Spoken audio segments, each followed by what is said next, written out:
I've spent a lot of time looking at foreign models. I'd actually chaired this year the health governors at the World Economic Congress in Davos, and I'm the current chair of the International Federation of Health Plans, and that's health plans from 80 countries around the world.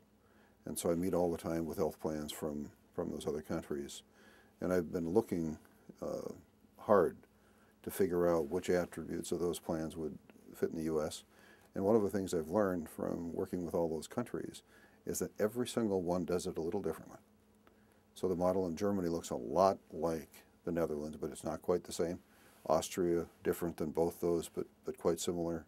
In fact, the model that Governor Schwarzenegger proposed in California last year looks suspiciously like the Austrian model. Every country does it slightly differently. But if I were going to pick a model that I think would transplant well, it's actually the Dutch model. I think the Dutch have done some really good things. And the thing that they have added to their model more recently is a risk adjuster between the health plans. So when the health plans go out and recruit members and enroll people, the government in the end does an assessment of who got the healthy people and who got the less healthy people. And if any health plan got a disproportionate number of healthy people, they have to actually pay some money back into the pool. And any health plan got too many sick people, they get more money from the pool.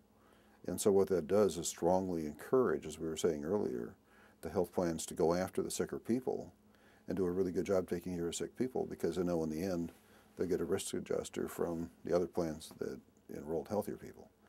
So I think the Dutch model of having payroll deduction, individual choice of health plans, and then a risk adjuster on the back end has a lot to offer. It's a federal model. They basically, in the end of the year, run the core information about each health plan. How many diabetics do they have? How many congestive heart failure patients? How many asthmatics? They sort through the whole thing. And then basically run a formula. And if you have enrolled a disproportionate number of people with those expensive diseases and a high level of morbidity, they increase your payment, or if it's a low level, decrease your payment. And actually, we do that to some degree in this country on our Medicare Advantage program. We have a risk adjuster formula that works in America. It's a pretty good formula. It's not perfect, but it's a lot better than no formula.